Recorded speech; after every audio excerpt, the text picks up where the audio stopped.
Have you ever felt like a fraud? Like no matter how much you achieve, it's never enough? That at any moment, someone will find out you don't belong, you're not alone. This is imposter syndrome. I keep thinking someone made a mistake admitting me into this program. Like, I don't really deserve to be here. Every time I get promoted, I feel like I just got lucky. That one day, they'll realize I don't actually know what I'm doing. People tell me I'm talented, but I don't believe it. I keep waiting for someone to say, "Oh, we were wrong. You're not actually good at this." What is imposter syndrome? Imposter syndrome is the persistent feeling of being undeserving of success, despite evidence to the contrary. Up to 70% of people experience imposter syndrome at some point in their lives. Imposter syndrome isn't just self-doubt. It's a deep fear that our achievements are undeserved, that we're frauds, despite all evidence of success. It was first identified in 1978 by psychologists Pauline Clance and Suzanne Imes. Since then, we've learned that imposter syndrome isn't rare, it's incredibly common. So why do so many people experience imposter syndrome? It often stems from perfectionism, fear of failure, or comparing ourselves to others. Many high achievers struggle with it because they set unrealistic standards for themselves. There are 5 types of imposters: the perfectionist, the superhero, the natural genius, the soloist, the expert. These patterns shape how we see ourselves. But why do we feel this way? Imposter syndrome doesn't come out of nowhere. It's shaped by our experiences, our culture, and even our upbringing. Childhood experiences like being labelled the smart one can make people afraid to fail. They feel they must always live up to impossible expectations. Social media is another factor. We only see people's success, not their struggles, so we think we're the only ones who don't have it all figured out. Overcoming imposter syndrome, strategies for change.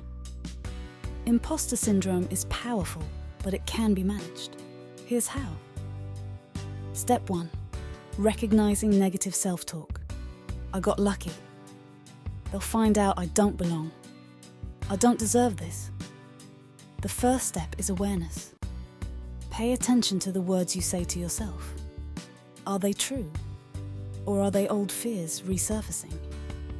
If you wouldn't say it to a friend, don't say it to yourself. A helpful tool is cognitive reframing. When you catch yourself thinking, "I don't deserve this," challenge it. Ask yourself, what evidence do I have that I do deserve this? Often, we'll find that our fears aren't rooted in fact, but in habit. Step 2. Reframing success and failure. Many people struggling with imposter syndrome believe that success must come effortlessly, otherwise it doesn't count. But that's a myth. Growth comes from setbacks, not just victories. Think of the most successful people you admire. Did they achieve everything without struggle? Or did they fail, learn, and improve? Step 3. Seeking support.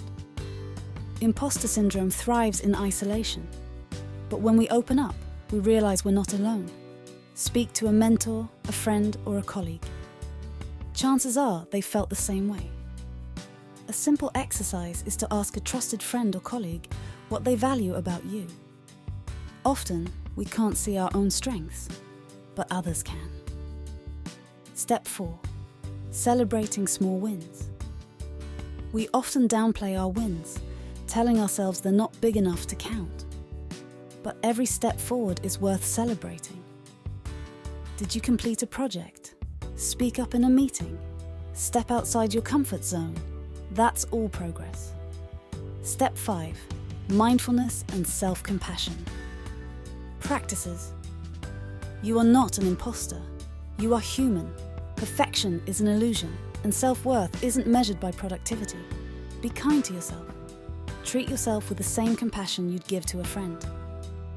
Try a mindfulness exercise. Take a deep breath.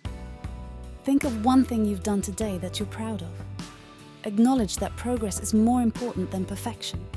Say to yourself, I am learning, I am growing, I am enough.